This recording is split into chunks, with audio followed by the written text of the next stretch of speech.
broadcast network, AfterBuzz TV. Over 20 million weekly downloads in over 150 countries, and your number one source for after-show entertainment.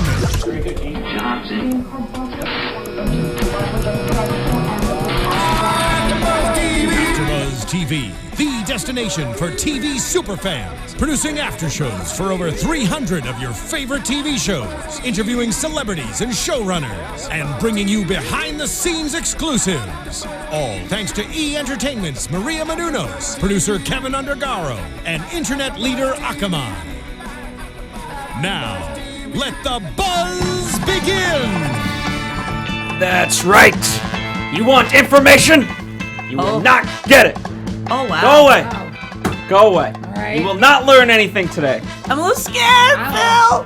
What's happening? What is happening, of course, we are doing AfterBuzz TV's The Prisoner After Show for the General, Episode 6. Debatable on the episode number, but we have Steph Z. That is me, and this episode made me angry. Oh, yeah? I have so many bones to pick with education in our education system, so it just got everything stirred up. Got it. And we have Meredith Placco. Hey guys, oh wow, I'm still recovering from not having a voice. After the shows last week, I got taken away. Symbolically or metaphorically or Little bit realistically? both, actually. I got taken away in a cart, and they experimented on my voice, and it's slowly coming back. So I hope it's actually my voice and not the voice of someone else. It's got a little rasp. Yeah, It's good. It's That's working. right. It's got deep, sexy voice. It's working. And that's right. I am Phil Svitek. Speaking of voices, you as the fans have a voice. Let us know your thoughts and opinions. You can do that by subscribing however you want us, whether on youtube.com/AfterBuzzTV, SoundCloud, iTunes, all that fun stuff. We're there for you, and we're free 99. That makes me think it costs 99 Yeah, it does. cents. I don't know that I Free? like the free 99. Yeah. I mean, I'm just saying, you say it week after week, and I finally, I just have to say something. It's the episode of The Voice and Education. Free 99 makes me think I have to pay 99 cents. It's true. Well, nothing's really free. Well, true. Maybe. Well, Anyway. I don't know. Yeah. By the way, April show is 17th free. is coming up. What is April 17th? That's the big meetup at Port Merion, where obviously The Prisoner was filmed on location. The 6 of 1 Society is doing their annual meetup, and Darren Nesbitt, who is number 2 in It's Your Funeral, will be guesting.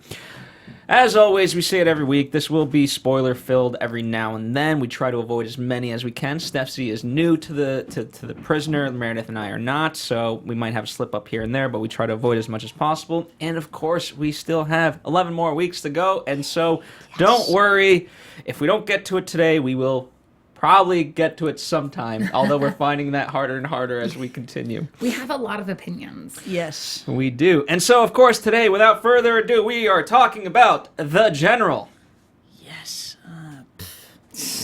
You don't like The General, Steph? No, I do. I mean, I don't know. We're going to skip right there to the general? The actual Yes, yeah, general? yeah. No, I can't reveal I know. that just I was yet. like, what are we doing here? So, why don't you, overall impressions for you guys on The General? The actual general or the Yes. episode The General? The What we the find episode. to be the general? Oh. Yes. I thought this was a very interesting play on education. I feel like it is so... I don't know. With education, I feel like we're in this place where we are taught facts, we reiterate facts. So many people today don't understand or know why they believe the things they do. So this really touched home to me. It's that whole mentality. It's like you could literally save a lot of time and, look at some screen and be fed some osmosis weird information and reiterate facts. Does that mean you know about it? Does that mean you are educated? I don't think so. Okay. That's my overall, that's the tip of my iceberg, but there it is. Fair enough. Meredith? Well, Steph makes a great point with the takeaway of this episode. It just reminded me of all my, AP and honors classes, and especially growing up in Florida, we had to take something called the FCAT, where they basically rewrote our entire 7th and 11th grade years that were only studied to pass this exam. So we didn't actually learn anything. We just learned how to pass this exam. And it's like, to be honest, I'd actually rather have a 3-minute lecture fed into my brain for me to know those facts because I still didn't learn anything. I just know useless facts. Yes. Very true. And I what I also will say,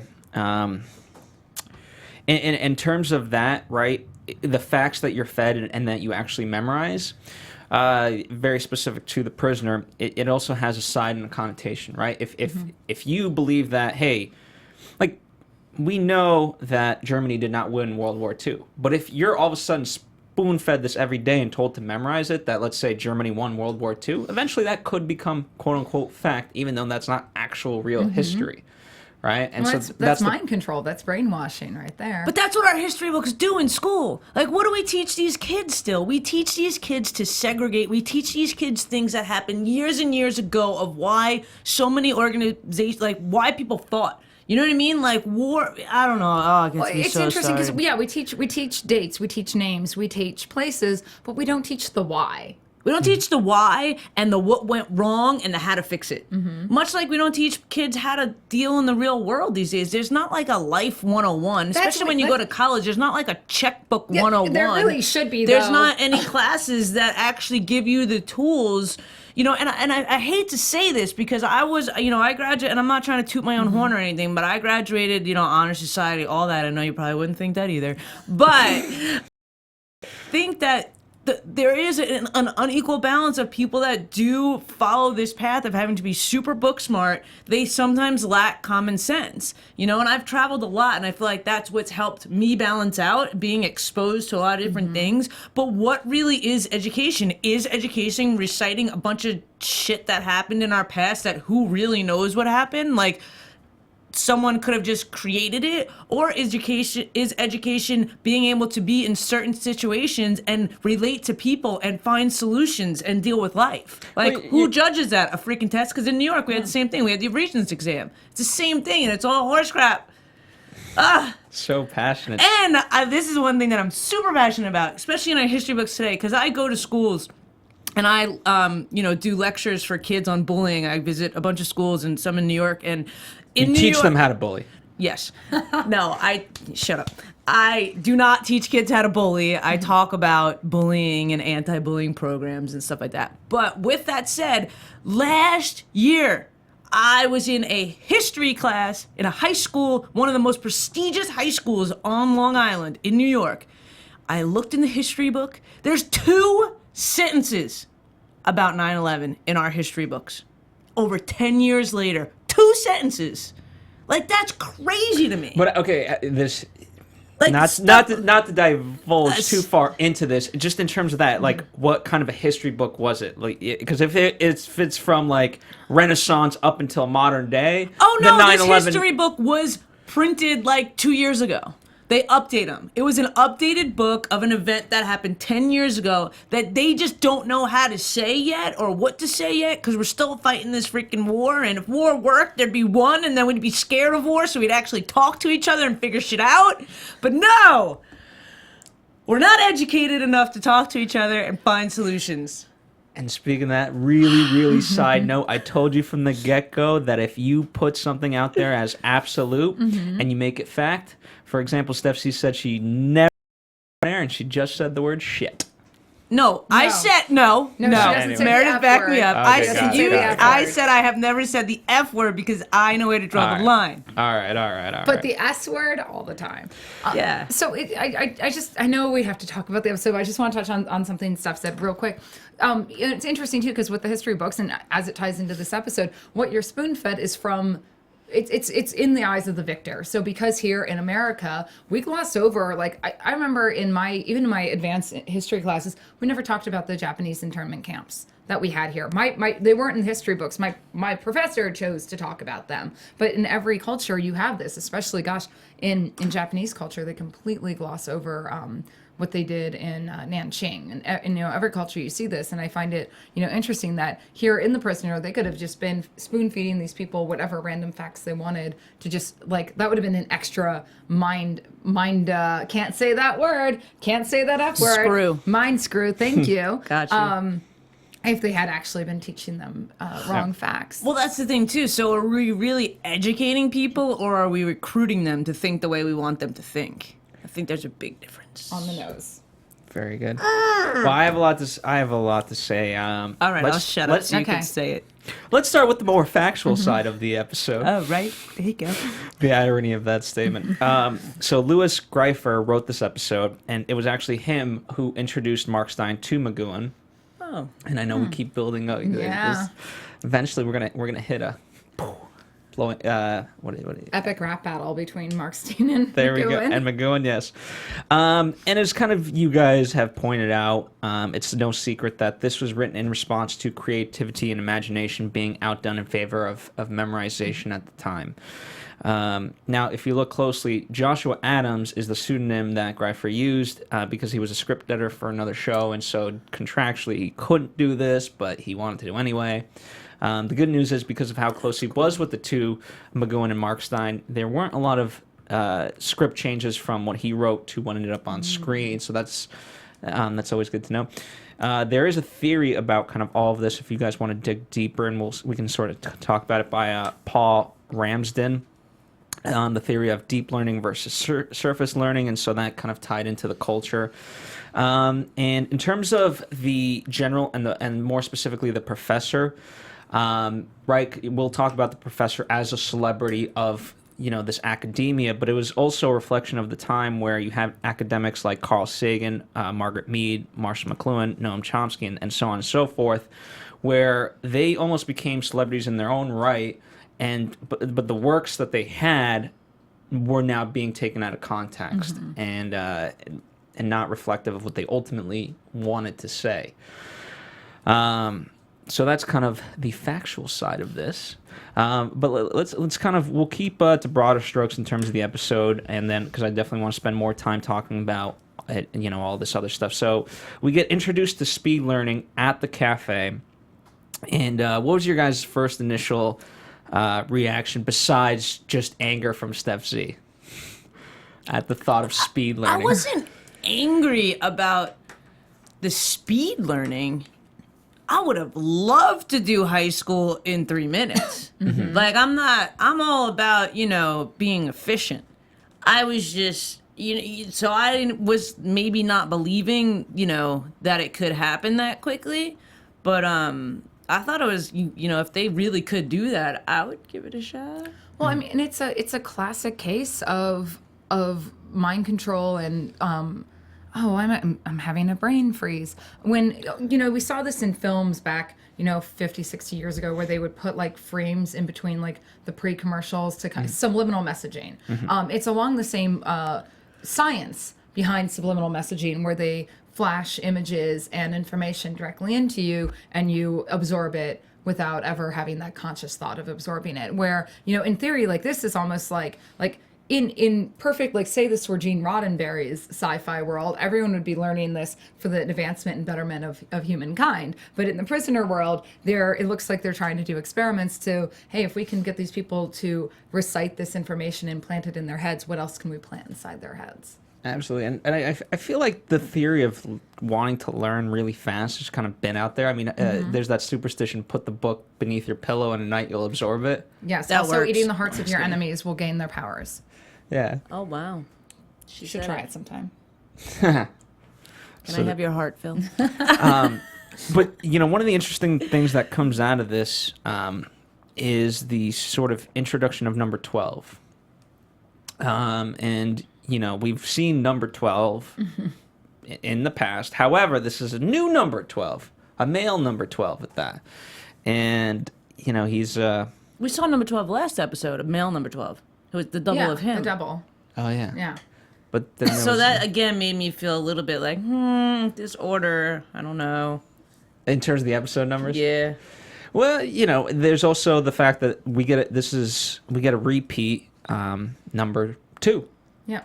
In theory, right, everything now is sort of back to normal. Whereas in ABC, with Colin, you had the big red phone that we talked about. We talked in terms of German expressionism. Now he's not as aware of his time, and he, he's much more focused on the goal and doing what he wants, and he doesn't care about that side of it really. Yeah. What did you? But I mean, Steph C, how do you? This is right. This is the first time we kind of get someone to be number 2 again. How did you? And there's Number 2? You're talking about number 12. number 2 right now. Number two. Number Yeah, 2. because it's the same. Sorry, I was reading a squirrely note. looking dude. I recognized right away that it was, one of the same number 2s. It didn't really, do much. It didn't stand out for me in a way that stood out for me that we just had a number 12, which is double of him. So now there's another number 12. So right away I was like, oh, number 12's fishy. Like that's more what I felt than anything with number 2. Do you guys think that you could ultimately trust number 12, or was he, kind of in on it? That's always the tough call. The problem is with this one, they didn't really give us a lot of context for 12. There was not a lot of backstory there. We didn't really know much about him. Like suddenly he's helping 6, but we never really got a motive out of him. It was just like, I'm gonna do this, and a lot of it was left to be inferred. Yeah. But see, I felt that he was kind of shady in the beginning, and then when we see him switch the tape, and it seems like there's a new tape, it's kind of like, he's setting him up. He's setting him up, and then he gives him information, and in order to later get into certain places, and it feels like he was not on his side, and then maybe he was on his side, because then he didn't, and then number 6 at the end didn't want to tell on number 12, but you knew that number 12 was responsible and that they kind of knew that he got the information from number 12. So it was this kind of, maybe number 12 is a little bit unsure. And, to that point, right? So, this is more towards the end of the episode, but when they're feeding the general this information of, okay, write this down, and they're, beat by beat of, okay, number 6 is here, number 12 had access to this, it takes the weird coin thing to get in. And it's like, okay, the facts that you are feeding the general, of course, it's going to come to the conclusion that it was number 12. Now, it was number 12, so it's a correct conclusion. But based off the facts that you feed it, yes, you will get the answer that you want. Exactly. Right. Well, and I think, though, in regards to who number 12's side was ultimately on, without spoiling anything, what becomes of him at the end of the episode, I think, speaks volumes for he was true to his goals. Yeah. Absolutely. So, we get we'll talk about the professor escaping, because that'll kind of tie into the wax models and everything like that. But in terms of learning, right, our prisoner does not want to learn this information, and yet here he is, and he just is forced to do it in a certain respect. He does. Yeah, it's not like he thinks to close his eyes or turn away from the screen. He just is like, oh, and before he knows what's happening, it's done. And then, it's interesting how they choose to. It's interesting to me how number 6 chooses to allow some of these things to happen to him. Like, he obviously he knew something was up, but he's just like, oh well, I'll just stare.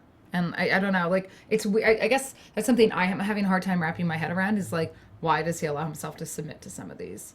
I don't know that he has a choice. Yeah. Sometimes early on, it seems like he doesn't get those choices. Right. But this episode seemed like a conscious choice to...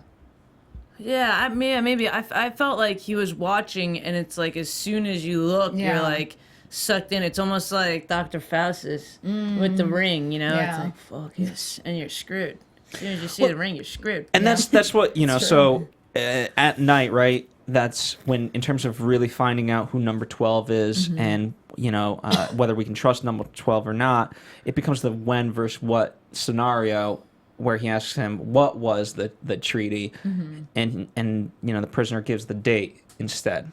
And so I really felt finally it was an interesting scenario, because for the first time things are being used against the prisoner in order, and to gain his trust. And it was like, oh wow, you're right. Why am I being succumbed to this village? Right. Yeah. It is. You're right, though. It is nice to kind of see. Nice is the right word. It's interesting and compelling to see him get worn down, because you can't fight against it forever. So it's like we start to see him fall into that trap, and then someone comes and helps him out of it. And this kind of ties into an interesting point, default human behavior, right? And so part of memorization and all these various things is what is termed as default human behavior. And so it's when you go about your life in a very unconscious way. Yeah, because why? You have it all memorized. You could call it muscle memory to a certain degree.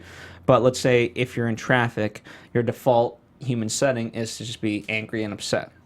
Okay, well, you have the choice to not necessarily be upset. There's things that you could do, but you have to choose to think and go beyond just like, okay, I'm just going to be angry because traffic equals anger. Mm-hmm. But you have to be aware of that fact. Yeah. Makes sense? Absolutely. Yeah.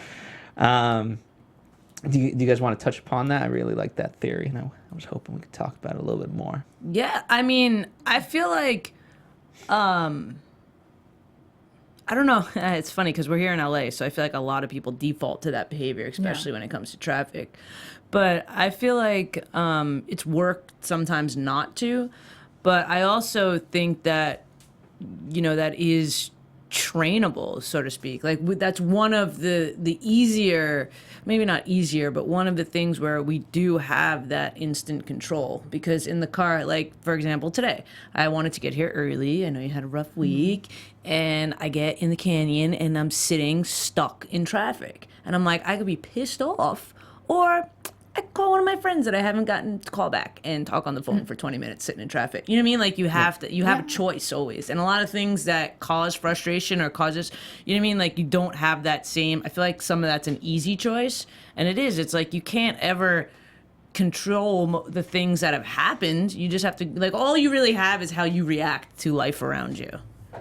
I absolutely, I 100% agree. And that's why, in many ways, teaching to think, right? The value of, to me, education is the idea of teaching you how to think and going beyond just the various things. And it sounds like, okay, well, if you got into, the higher college and better college you get to is evidence that you're a smart human being. Well, not necessarily. No. Again, you can just regurgitate information, but you have to be taught how to think. But that's something they don't teach. I was going to say, I don't think like they just don't. I was on set the other day, and it was just amazing to me because I actually had a remark on this. There was a director who was talking to a PA, and he was explaining a thought process as to why he did why they wanted this PA to do something very specific. And it wasn't just like, you do this. It was like explaining his reasoning behind it and why this would come out for a better shot. And he also was talking about how to handle other people, and it was just amazing to me. I'm like, oh my god, you just literally taught this person, you didn't say do this because you have to, but it was like, here's the reasoning that if you approach these people with a smile and good response, you're going to elicit a good response in return. I'm like, you literally just taught this person the baseline of how to continue in their life and do their job. And that blew my mind that just that basic lesson right there was someone taught. And that's not in all my years of working in this industry, I've never seen someone teach that basic lesson, except for earlier today, you were doing that. And that's what reminded me of it. I find a couple. Oh, go on. Just real fast. A couple things hold true, right? Number one, the cliche of education is the journey of a lifetime. Knowledge is half the battle. It is. There you go. Very good cliche. But two, even more so now, you have to, part of it, right? If there is that void in education, and especially you can call it common sense, whatever you want, Steph. But to me, it's, you just have to teach other people because they're, rather than say, hey, can you do this? One, we live in this weird generation where they don't want to. And so you have to educate them on why they have to do their job in a proper way.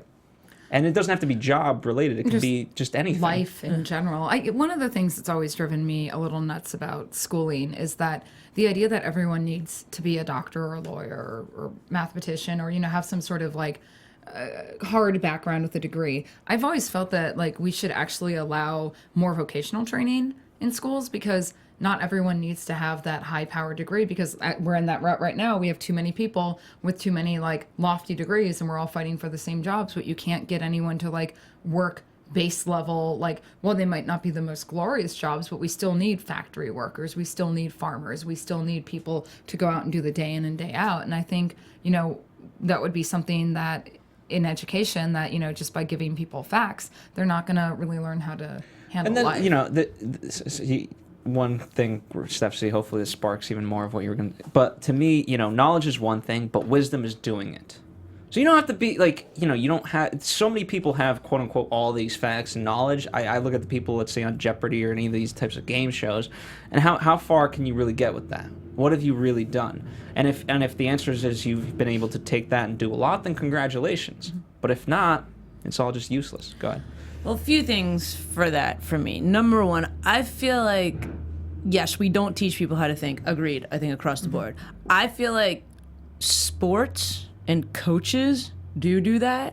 And I feel like a lot of the stuff that I've learned, a lot of the life lessons that I've learned come from sports, from figuring out how to get this goal, from figuring out how to lose and bounce back, and figuring out what your strong suit is and what somebody else's strong suit is, and working together, So I feel like sports, the one thing that we do right in our education system is these coaches. I feel like they really do teach people the whys and the work together and what you're good at, what you're not good at. So I feel like that's something that somewhat does work. I agree with you that it's unfortunate, and I think it's actually changing. One thing I do think is changing is that in school systems today, they realize that success, that icon of success, that man in a business suit with a briefcase, isn't really success anymore. Some of the most successful or some of the most wealthiest people in the world are .coms now. You know what I mean? Are this, are that. So I feel like that is kind of changing that picture. But any way you slice it, I still don't think we give people these tools. And you're right, Phil. It's like with these Jeopardy people, like, yeah, maybe they're going to win some money on Jeopardy. But not only do a lot of these people that are that way just have this useless almost knowledge in their head, but they don't know how to socialize a lot. You find that. And I'm not trying to like pick anyone apart. I'm just saying that somewhere along the lines in those books, in those things that a lot of these people do to try and get to this, I almost, and I might get some hate for this, want to call it an old-fashioned way of thinking, that you have to be so book smart. I'm not saying that you don't need book smarts, and I'm not saying that you don't need a basic intelligence to get through life. I'm just saying the way that it used to be and the way that it is now, and it used to be, I say, 20 years ago when I was in high school, when that even 2-decade gap, it has for sure changed. And the thing too that you say about people not wanting to do it, why I feel like more now we have this technology with these kids and these phones and this stuff. They're so used to this instant gratification or Googling it or this or that. It's like, when I drove cross country for the first time, I had to look at a map and read it. I didn't just push something in and do it. Like this phone, as much as when I run a business, it makes sense and it makes my life more efficient, kids don't have to think anymore. Like if the cell phones went out, would these kids know how to do basic math problems? Would they know how to figure stuff out? Would they know how to read a map? Would they know how to do these things? Would they know how to figure out where to go get food, what to do? Look, they wouldn't. Well, here's the thing. You bring up a great point. Because here's ultimately, when we start off in this world, we don't know how to do jack shit, right? Yeah. For lack of a better term. But guess what? To me, how you really measure education is the ability of a person, what they do when they don't know. Right. Yeah. It's teaching critical thinking is the key. It's not teaching. I mean, I am all for, you need, I think, a basic foundation of reading, writing, and arithmetic, with some basic sciences and history thrown in there is fundamental for everyone, because you should have context. You should always have context about the world that you live in. But teaching furthermore is just how to think, how to process, how to meet challenges. And I want to actually go back to something Steph was saying in terms of education. So I was really, really fortunate in high school. We had a radio station, and it broadcasted throughout Miami-Dade, Palm Beach, and Broward counties. We were, on the air, and I had the opportunity to put that vocation into practice, and I was able to learn things that ultimately became my career in high school. And having an outlet like that, which I think you're right, there are more outlets now as we grow, is so fundamental for learning and for children, because you can't just throw books at them, because it's boring, it's tiresome, and it's just going to regurgitate. I'm not necessarily saying, because I still think to this day the first programs to get cut is music and arts, yes, which I think is terrible. So I'm not saying that the schools are, hip to this idea yet. I'm just saying, out in the open, the more wealthy or successful, like what, the blanket statement of success, and I hate the blanket statement, but I feel like that icon, it's not just the stockbroker. It's the outside thinkers. It's the creative thinkers are the ones that are the movers and shakers of the world now that are gonna wind up making the big ideas and the money. Here's a fun little quote. You have to be odd to be number one. Oh. I really like that. That's so good. cheesy. I love it. I know. Real fast before we kind of get contextualize this into more of the episode. One of the things that I was going to say, even if you want to be a doctor or a lawyer, but you see this more so, unfortunately, with kind of within the arts, especially within our industry, you have these success stories, and I'm going to try to keep it to a doctor so it goes beyond the scope of just entertainment. You have these success stories about how this person became a doctor at 23, 24, whatever. And, everyone wants that. So very much like in speed learning, you get the information very, very fast and you retain it. People want success fast, and there was a great article about how people, very successful people, when they actually hit the various things that they hit, I think... you guys might not respect this example, but the guy who started McDonald's, was 55 when he started McDonald's. And so there's all these examples of people who don't start to do something until their 40s. And it's funny, I was actually talking to a friend of mine about this, recent, graduate within last year, under this huge pressure to move to New York and become a successful fashion designer right out of college. And she finally had this realization where she's like, wait, I'm young. Why am I throwing my young life away to attain this dream that might not even be attainable, and I'm not very happy doing it. She realized, she's like, maybe I should stay where I am, build the foundations for a good life, and work towards my success as opposed to trying to drive myself crazy about it. And I'm like, that is actually one of the smartest things I've ever heard from a younger person, because we live in this culture where you have teenagers, people who have not even graduated high school, who are making $1 million on their YouTube channel. They are having instantaneous monetary success and social success being, honestly gifted to them, where you still have this, and then you have also families who have this pressure to put on you that you have to go out and go forth and be successful. And for people who can find that happy balance, that you don't have to kill yourself to be successful, kudos to them, because I'm not one of them.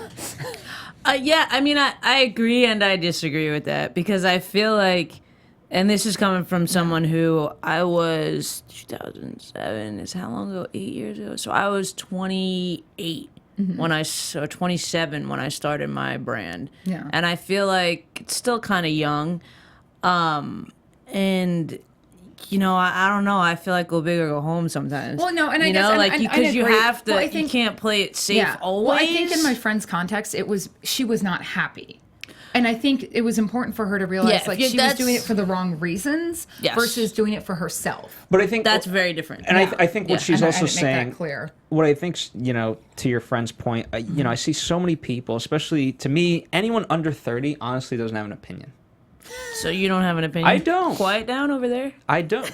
Wait, you're under 30? I'm under 30. He's a baby. I'm under 30. Don't lie to me. He's like 26 or 27. Oh my God. Get out of here. Leave. But here's the problem, right? And more so, everyone takes these facts that they know, and they're so rigid in their belief that no matter what you throw at them, they number one, don't have the life experience to kind of back it up. And so they stand firm, they stand by what they say without any actual foundation. And it's like, no, listen, the person you're arguing with is 55 years old, more oftentimes more successful than you. So just listen. See, I don't agree with that 100% either, though, because and again, like, I'm not trying to make this about me, but some of the things that at a young age I've done, traveled the world with my fashion line, like a 6-year-old may never. Right, but I'm saying, like, we can't use that blanket statement, because more so now the young people are finding success, and they're finding success. The older generations have that book success, and these younger generations generations But that here's what travel. Steph, here's what I'm going to cut you off only because couple things. Number one, you've mentioned many times in the past, because of your travels, you have learned. Therefore, you have opened yourself up to these experiences and these learnings, right? Right. And so you are a rare case of that. I see a lot of people that they don't want to travel, or if they do, they just want to get drunk in Cancun, Well, this and they is don't what take I think. anything away this from is what that. I think. This is my class of life. Do you want to go first? No, go. I was just letting This you is know my everything. class of life. My class of life. Every person, and this is not just because I'm from there, should live in New York City for 6 months. Should live there. Figure out how to get around. Figure out how to deal with people. No car. Figure out people, because you have so much people there. Everyone should drive cross country at least once, because once you see that you can get in your car in New York and drive to California, and you're there 4 days later if you wanted to, or however long you want, you somehow, it's this amazing thing that happens that you're like, holy shit, if I want to go somewhere, I can just get in my car and go. It's this freeing experience. Some people never travel outside their state. That's crazy to me. I want to open that up and just say, get off your computer. Like to what you said about the under 30.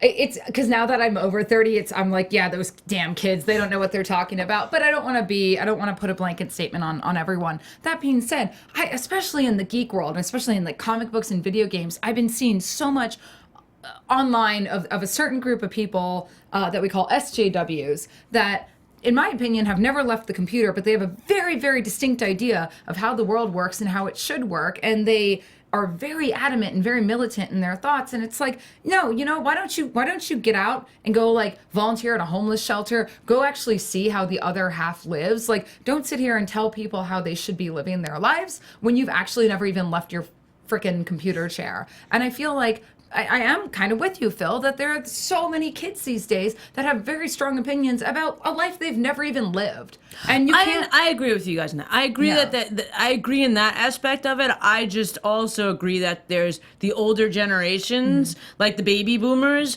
Some are more so a generation of people that were that book smart. So to think out of the box, it's a little bit harder for them to understand the opportunities that. I don't think it's age. I think it's experience. You can be 19 years old, or you can be 95 years old. And if you've had the experience, you have the authority to speak with it. If you haven't had those experiences, shut up. Yeah. Yeah. All right. I agree. 100%. So speaking of kind of art and the various things, the first time, so we're contacting the professor's wife, right?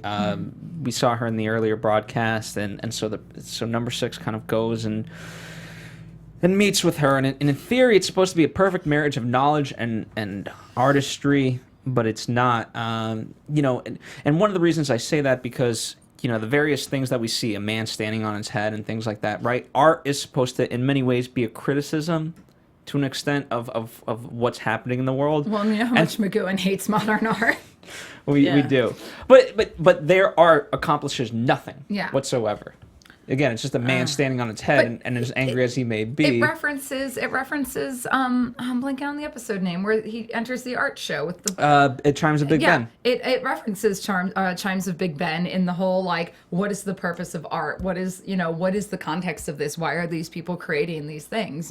Oh, he's standing on his head to open up his mind and change his perspective. Yeah. Oh, come on, go on. I know you have a thought. You want to follow up. No, I just feel like, and this is coming from an art major. That's what I went to school for. I have a BFA in design and photography. So I feel like art really, nowadays, what art is having enough balls to own what you made is good. That's really what it is nowadays. It's ego. There's no definition of art. There's no, like, I've been to so many art shows and I'll look at this stuff and I'll be like, seriously? But here's the thing, for me. So it's that artist owning that what they made is good and that people should pay money for it and that there's a point and a reason and a story and telling that story and getting people to believe you. That's art. It's not necessarily what's on. You know what I mean? Like, I get what you're saying, but I think, I don't know, I'm more from the classical sense. But you can still apply this to modern and postmodern art, that it's supposed to, for me, contextualize history.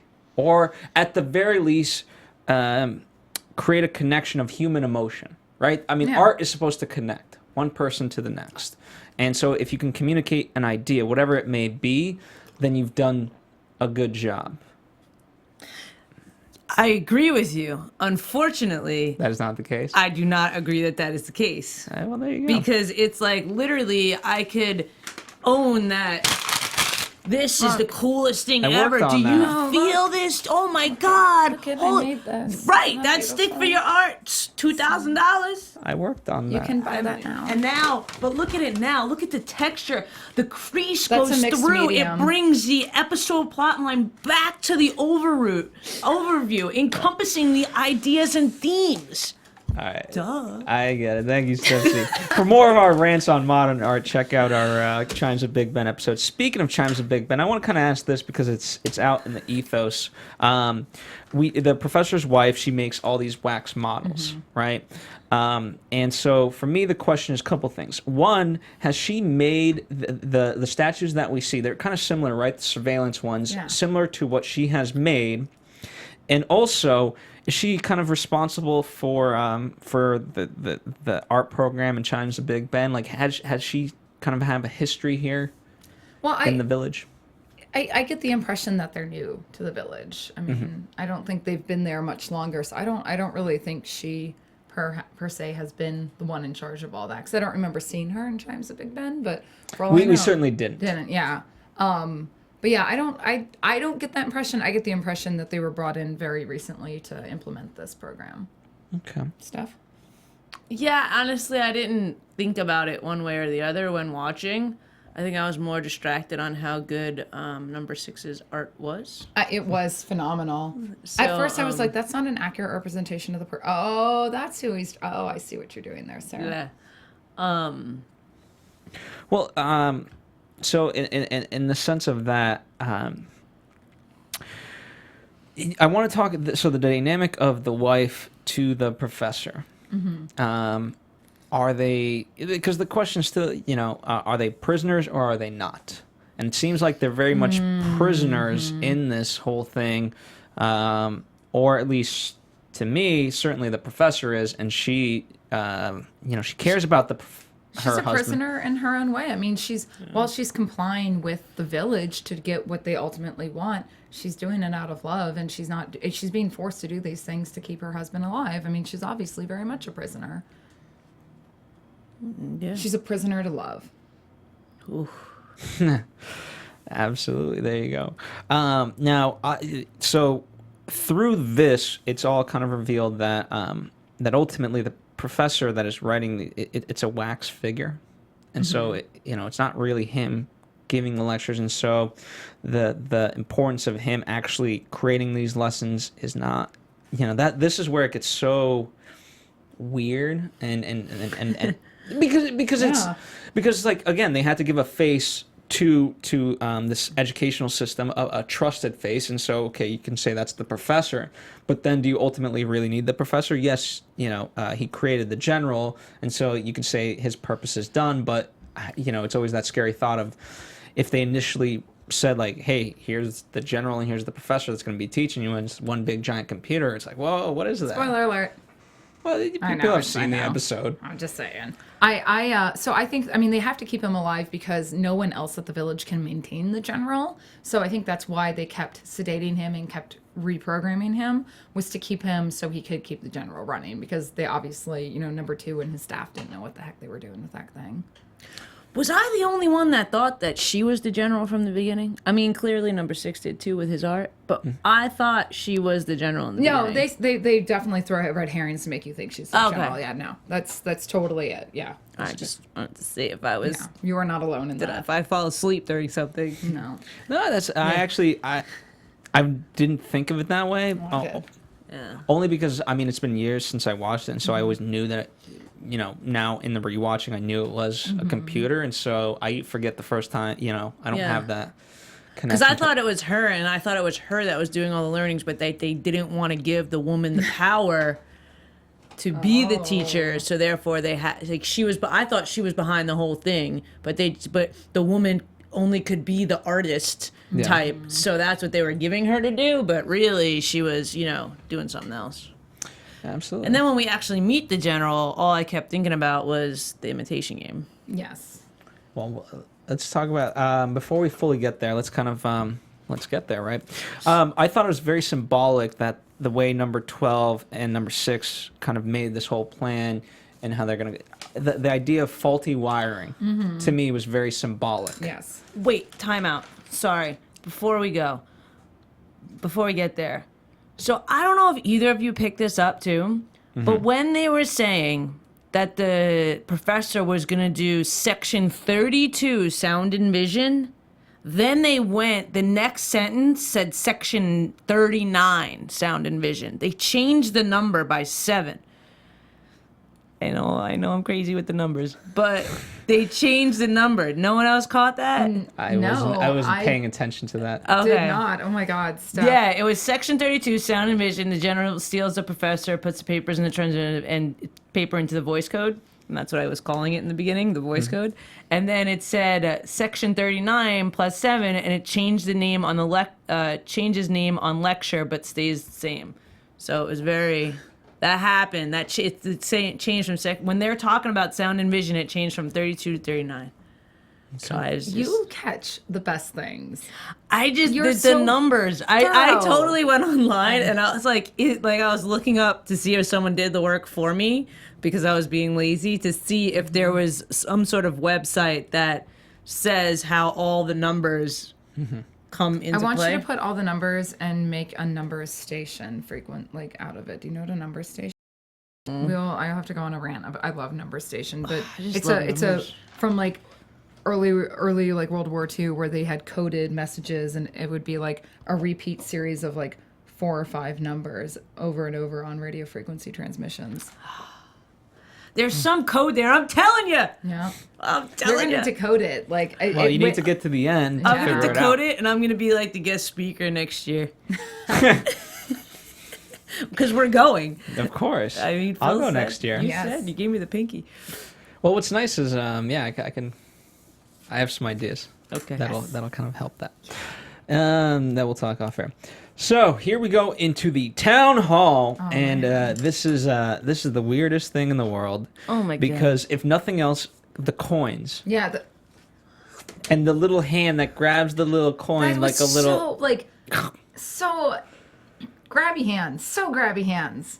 It was grabby hand. It was very what is it? unnecessary. So unnecessary. The whole thing was unnecessary. Like there know. could have been like a way different. Also, I don't know, man. That could have been. Guys. That was the weirdest way ever. guys, to But here's get top hats and glasses. That is not a disguise, but it fooled everyone. But here's It the did thing. till it didn't. What's Yeah. with the blood, man? His What's with the hand. blood? I know, but it was very weird. He blood. was so off his game. Yeah, like was really off his you're game. You're not like once you get in, you're on like high spy Yeah. alert. You're like, holy crap, I'm in. I'm like, where are my spy days? Danger Man never would have let that happen. Yeah, you got stabbed by a pen. Come on, what did he get stabbed by? It was like a. It was the information. He got stabbed by the information. Right, but they didn't inject anything in him. No, at all. He was just Oh, bleeding a lot. He should have cleaned up and he should never have taken his glasses off. He should have known 'Cause- better. I was so angry Well, at but that. at that point, when he got stabbed, that's when I was going back to number 12, knew what he would try and do and set them all up to get stabbed. I thought he was going to pass out. I thought they were going to take him and brainwash him again. But that didn't happen. But who doesn't wipe the blood? Well, he's got a mission. Got to bleed all over. No, he was watching the TV. He was looking in the on. binoculars. No, but that's And you put your face closer. I Come know. on. I would have been a better You know spy. number 2 is watching everything. Yeah, but he could have seemed like a great employee, just kind of, regardless of like, it could have been a heart bleed, it could have been wounds everywhere. It's like, no, I'm gonna do my job. Number No. 2, I'm here for you. No, that's no. No. I'd want But- my employees to bleed for me. We do, Good Phil. to, yeah, we do on the inside. A lot. Anyway, no, but He lobbed that one right into us. He was like, here you go. just in terms of the top hats, it's a very old school kind of thinking of what's, I think part of the coins and everything else, it recognizes a protocol that, again, is very unnecessary, but because it's tradition, we have to adhere to Oh, this yeah. tradition. Yeah. It's very secret society, Illuminati-esque. Yeah. Oh. And they look like undertakers because, in many ways, you know, this is the death of independent thought. Yeah. Did anyone else? And again, I know sometimes I come up with crazy thoughts. When they were doing the coin thing, I was like, oh, so are these guys is there like a monetary value to being in this No, club I think that they gets were to just see chips. this? I don't think they were actually coins. I don't think they were just- actually like coins because it didn't look that way. But I was like, because that's the only other thing I Sounds think like of. I thought it was like a badge or like a pin. So they Yeah. would take the pin so they would know like.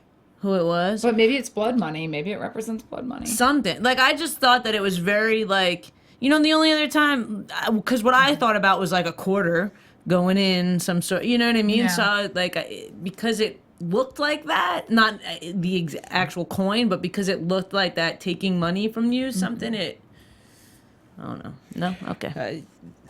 You could be right. Could be. I don't know. It's a good observation. It certainly is. And I thought the uniformed policemen, they were symbolic of censorship. Yes. That's what I thought. Yeah. Yeah, I could see that. I'd go with that. With their batons. That's right.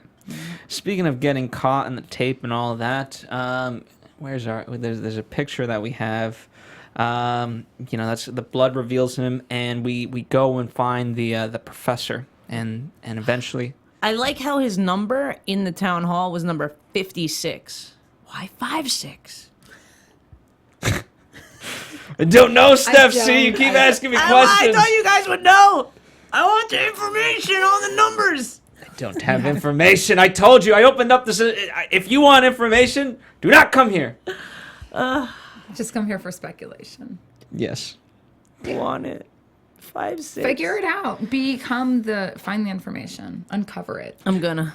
All right, so let's you know, we're at the last bit of it, right? And you want to talk about imitation game and everything like that, and I want to kind of start with the question why, right? Everything all goes to hell when you ask why, and I think that's, by the way, symbolic just in life of when you keep asking why.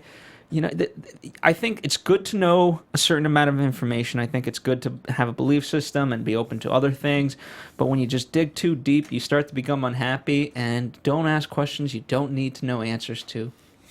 Oh, I totally disagree. Wow. Oh my God! Did you really just say all that, youngin' over there? Yeah, let's go back I don't to really that have Phil an doesn't opinion, have so an let's opinion. remember What that. did I say? Shut up. No, dude, I feel like that's the whole problem with the world. Nobody asks Yeah. why. I want to know why. The good, bad, the ugly. I want to know why. How do you expect anything to get better if you don't know why it happens? How do you expect anyone to know? Like that, literally, one of these projects that I work on, I go and I interview people, and it is the most insane thing that if you ask someone a question, they'll start talking about it within 2 minutes. Does not fail. They will contradict what they said because they have no idea why they think the way they think. You're right. Somewhere they heard it. I take it back. Somewhere there you go. Somewhere they heard information from someone that they thought they gave some sort of credibility to, and they're like, "Oh, that's my belief system." Not everyone, but a lot of people. And probably, like, a lot of people that watch this show probably might not be that group. They seem to be the people that might question things We more. have some pretty intelligent viewers here. But, you know, come on, man. You got to question why. yeah. Hey, first off, I didn't say don't question. And you kind of did. I said question why to a certain extent. No, always ask why. Yeah. It's who, what, where, when, why. And how. And why is a crooked letter. Who cares? How? And how is important. How do you do it? Why do you do it? It's two different things. One is the meta, you know, it's almost the metaphysical, like why. You can't. Right, there's but- no absolute with why. How you can have an absolute answer. Right. Why How is just information? Yeah. Why is the thought behind it? Because we might do something the same, like you might see the same end Yeah. result, but the why might be different, and that's what's important. Well, I will never be able to pronounce this word, but as the prisoner said, is the question that cannot be answered by man or machine. So how do you, Steph Z, answer why? About what? You can't ask what, when, why. 42. Okay. Okay, I'm in. But how do you do that? How do you you know? It's the question that can't be answered. Why? There's a lot of questions that can. There's a lot of ways to answer that. Then answer it. Why? Why is a crooked Well, letter? no, don't ask me why. I want you to answer that. Just answer the why. Why what? No, why? Not why, how, when, what? Who's on first? And that is how you kill the general. Right. Absolutely. Or any logical thinking. Well, but that's so symbolic exactly of that. It's like once you question the system, the system breaks. That's that. I mean, like that's so good. That's really what it is. good. It's like if you think about God, if you were to really think about all the people in, like, take the United States as a whole. You think about all the news we're fed, all this we're fed, all, like, these taxes. If everyone at once questioned why do we pay these taxes and stop paying these taxes, we have so much more power than the government, really. But we don't question why. We just say, the okay. revolution. Right. But asking why, it breaks the system, man. Boom! Boom. It does. Boom! Very good. Obviously I have tons of stuff to talk about, but anything you guys want to begin with in particular? Oh my gosh. We could look at this fun meme that I found. Yeah, let's look at this fun meme because there's so much to talk about. I definitely want to make sure we go back to the reflection of celebrity on academics. Got it. Oh my God, this those is who you watch- amazing because this is Read it. It says not sure if I forgot everything or never learned it. This is high school. And it's Fry from Futurama. I mean, I passed high school. I passed with the honor society. Yeah. Do I remember anything they taught me? No, because they didn't teach me the why. They just taught me the what happened. Or the how, like the facts. So I reiterated the facts the way they wanted me to pass a specific test. And then, but if I would have learned why certain things happen, I probably would have retained more information because it'd be more interesting. And the thing about that is learning isn't memorization. Learning is understanding. Yes. Boom. And here's another funny one, right, that I want to bring up. I don't know if you guys can read it, but it's... For fair selection, everybody has to take the same exam. Please climb that tree. And it's got birds, a monkey, a penguin, a elephant, a fish, a seal, and what's probably a wild coyote. That's That's our education system. And so the point is that everyone learns differently. We need to, we need to treat, to a certain extent, as much as we can, people as individuals, so that way they can.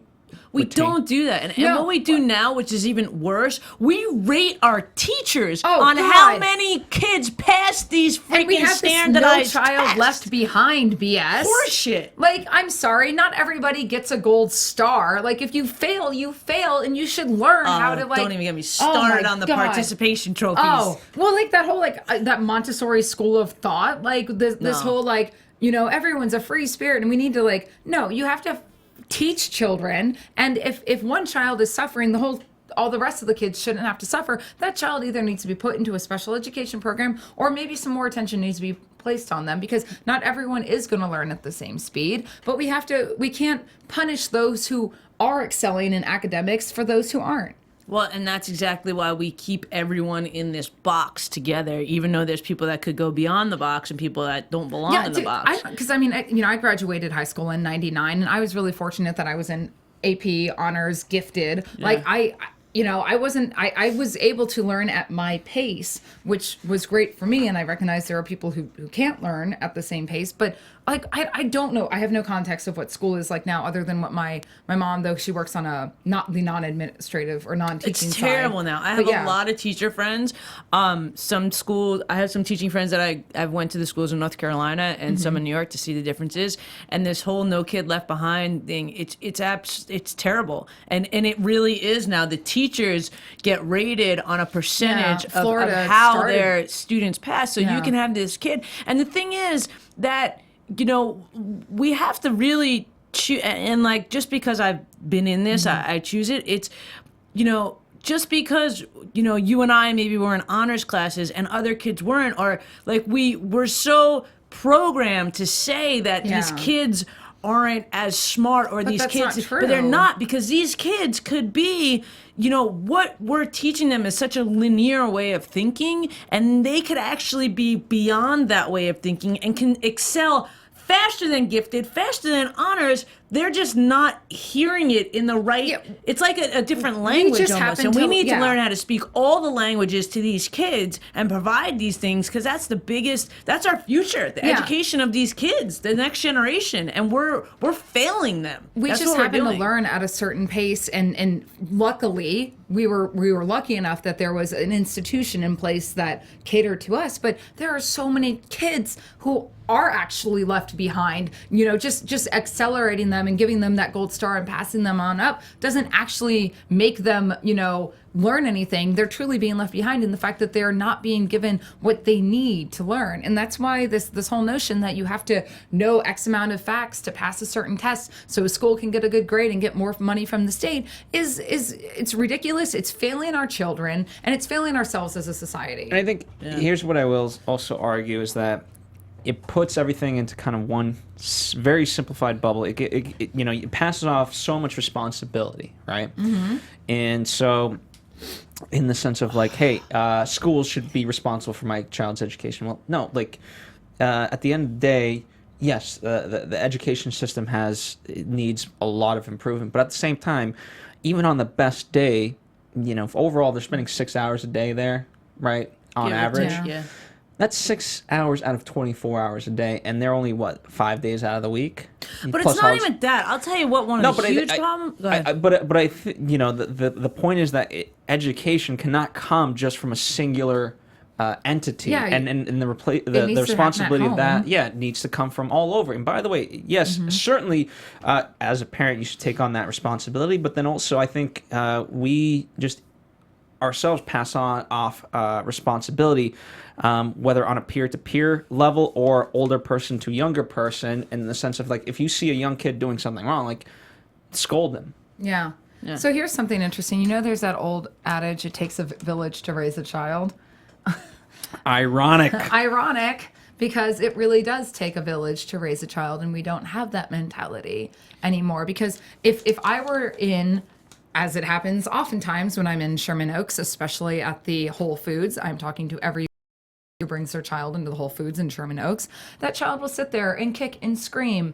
And I've had a child run into me on several occasions, and God forbid I go to, like, I'm not talking about like raising a hand to a child, but if you speak to that child and say, excuse me, don't do that, the parents flip out on you. They like, don't talk to you. Who are you to tell my child what they can and can't do? Well, you're obviously not raising your damn child, right? If they're running around screaming in a freaking grocery store and running into me or taking things out of my hand, like, no, that's your failure as a parent. Oh my Or your God. nanny. Don't even get me started on this. All right, first, if you've got parents, when it comes to education, the parents don't want the responsibility, but they are the first to judge and criticize the teachers. So you've got this terrible hamster spinning wheel that, and I believe like, we expect teachers to do this stuff, but there is so much red tape. You can't discipline kids the same way as we got disciplined when we were in high school. Yeah, and Because we're some not talking parent's going to call rulers. Child Protective Services on you. We're not talking rulers. We're just talking a straight up, like, A talk. scolding. Like, I am such a proponent. Like, there needs to be discipline. There is not discipline these days. Number two, so much now, I feel, and I could be wrong, agree or disagree, parents are living vicariously through their kids because they see all this attention and this Twitter and this Instagram and this shit that the kids have that they don't have, and they're like, whoa, I want to be part of this, but I don't really know how. So that's why these parents get so pissed off that their kid didn't get an award. That's why they go and talk to the principal. That's why things exist, like participation trophies. You don't get a trophy for participation. I went to a gymnastics competition when I was in New York. They gave out 27th place to this kid in a contest. If your kid gets 27th place in a gymnastics contest, find a new freaking sport. Well, They're not to be good. fair, if it was out of, let's say, 10,000, that's pretty good.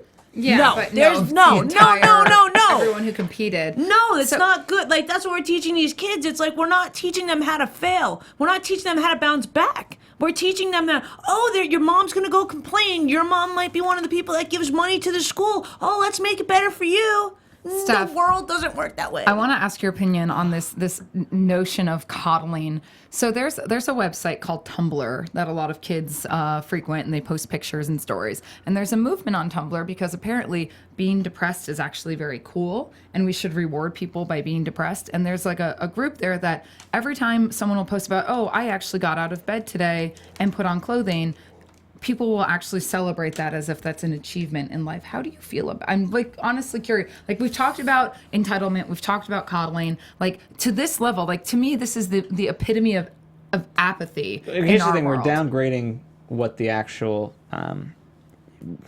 disease or like condition, right? That's what what the I'm actual saying. condition is. I think they're it's a making disease. depression seem cool, and though. I feel like I have a lot of thoughts on this actually. I've done and a lot I of promise research. this all ties back into yeah. everything. I've done research because I know people that struggle from Yeah. depression. Not myself, but I know. I do Yeah. actually. So And I feel like, yes, they're a place for these people because sometimes getting out of bed for these people really is something that they need support in, that's a step in the right direction. To be on a forum like Tumblr that is not a doctor, like it would be very different if there was a group of doctors that have specialized in depression, created this site that was a secure site for people to go to and to have this anonymity thing to get support. That'd be one thing, but almost creating something like what I'm crutch. hearing from you Yeah. is that, and I could be interpreting this wrong, but what I'm hearing for you is that it's seen as being cool. So maybe people that don't really have this diagnosis are going there thinking it's almost cool. And I think that there's a very fine line, but I do think that there, should be tools for these people because there are a lot of people that do struggle with these things. Like if you're someone that struggles it also gives you an excuse, right? If I'm an average person and it's like, okay, well, whoa, I don't want to go to school, man, get off me. I'm depressed, dude. And it's but see that's the fine line, and that's the problem with almost everything in this world, really, because you have the people that actually really do suffer from this thing where these tools could be good. Then you have the people that don't suffer from this and need something somewhere to fit in, that are like, oh, I'm gonna fit in with this. Like look at like ADD and Ritalin and shit. Like we didn't have all those diagnoses when I was in high school. It was called you weren't paying attention. Is it more real now? Who knows? Is there more stuff in the air that causes this? Who knows? Or is this just an excuse to why your kid is not paying attention? Like there's and I'm not a doctor, so I don't know enough about it, but I definitely do think that because I think that, when we go back to this depression thing, I think that if it was something where doctors actually regulated it, it wouldn't be the woe's me situation. It would be more like, okay, so now that you've got up, now you need to go out and do something. You know what I mean? Like, I feel like it wouldn't just be that way, but the other people would be like, yeah, man, you got out of bed. All right, cool. Now go back to bed for a couple hours or whatever. The reason I brought that up is because tying into everything with the way the education system is and everyone is kind of a special snowflake, I feel that we have created, it's true though. That's the quote of the day. You haven't heard Everyone is a special snowflake. Oh my God. I feel that we in American society specifically have created this environment, this culture that rewards the least amount of work, and that people in a way to feel like they are individuals have glommed onto these notions and ideas of albiism, depression, there's a group of people who truly believe in so I'm a big supporter of trans rights. I feel there are a lot of people in this world who truly were born in the wrong bodies. But taking a step further, there are people who are like, no, it's not that I'm actually a girl in a man's body. I'm actually what is known as an otherkin. I believe that I am a dragon who is really born into a body. And to me, you see this group of people that have taken this weird special snowflake thing and have actually made the actual struggles that people who face in the day-to-day with depression, homosexuality, trans life, and demeaned it in so many ways. Well, I think the problem is that, and like I said, I just think that the problem is there's some people ruin it for everyone. You know what I mean? Yeah. It's like the same thing that, to break it down on a more, basic level, it's like, say you go to a concert and they have to, there's alcohol available, but some people take alcohol too far and get super drunk and drive home drunk and hurt people and this, that, and the other thing. So the next time they do a concert, they don't allow alcohol. When there's so many people that might just be like, oh, I just want to have a drink and watch a show. You know what I mean? Like there's in the society we live, there's people that take everything a little bit too far, and that kind of ruins it for everyone else. I feel like that's kind of the situation with both of the things that you brought up, because, you know, and maybe a couple years ago, when I didn't know people that had depression, so I kind of tried to do some research, because in the beginning I felt like how you felt. I was like, dude, get out of bed. What is your problem? Like, and I was very, not aggressive, but I was more so like, dude, seriously, like, get over yourself. Like, I didn't understand, because I've been sad about shit. Like, I haven't lived a perfect life, you know what I mean? But I have the attitude of like, all right, bounce back, you know? But now that I've done some research, like, I get that it is something that does exist for some people, but I feel like, again, you know, we blanket everything. It's kind of, and we blanket everything with education too, and it kind of all comes back to that. The last thing that I want to kind of leave on this episode, because we're going to get a drink. No, just kidding. One of the things we didn't talk about was the overimportance of computers, right? And you know, and to me, right now in this day and age, that can mean a tablet. It can mean you know, your smartphone. It can mean your TV, your watch, anything, right? Your sneakers. I don't care. Anything that has a piece of technology in it, you know, you hold very near and dear.